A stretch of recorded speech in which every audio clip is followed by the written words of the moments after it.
இந்துக்களிடையே சக்தி வழிபாடு மிகவும் மேலான இடத்தை பெறுகிறது. சக்தி வழிபாட்டிலே நவராத்திரி விரதம் மிகச் சிறப்பு மிக்கது.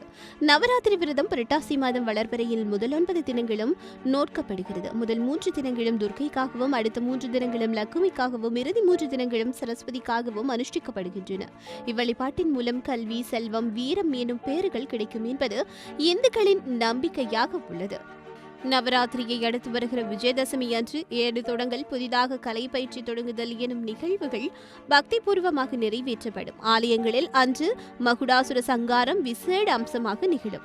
நவராத்திரி காலங்களில் பாடசாலைகள், கல்வி நிலையங்கள், அரசு நிறுவனங்களில் நவராத்திரி பூஜைகள் இடம்பெறுவது குறிப்பிடத்தக்கது.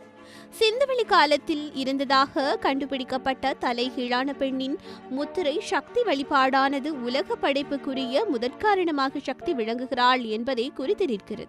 எனவே சக்தி வழிபாட்டில் தோற்றம் சிந்துவெளியில் காணப்பட்டது என்பதை இங்கு குறிப்பிடலாம்.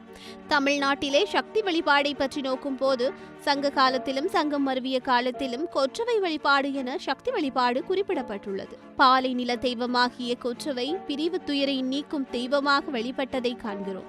பல்லவர் கால கோவில் சுவர்களில் துர்க்கை மகுடாசுரன் என்னும் அசுரனை அழிக்கும் கதை சிற்பமாக தீட்டப்பட்டுள்ளது.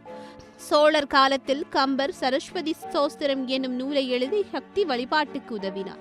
19ஆம் நூற்றாண்டிலே பாரதியார், ராமகிருஷ்ணர் பரமஹம்சர் போன்றோர் சக்தி வழிபாட்டில் ஈடுபாடு உடையவர்களாக இருந்தார்கள்.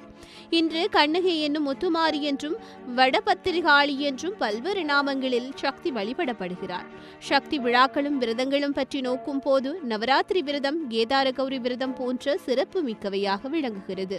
சக்தி, துர்க்கை, மகுடாசுரன் என்னும் அசுரனை அழித்த நிகழ்வை நினைவுபடுத்துகிறது விஜயதசமி. நவராத்திரியை அடுத்து மறுநாள் ஆயுத பூசை இடம்பெறும். ஒவ்வொரு தொழிலாளியும் கலைஞனும் தமது தொழில் கருவிகளை வைத்து வழிபடல் ஆயுத பூசையாகும்.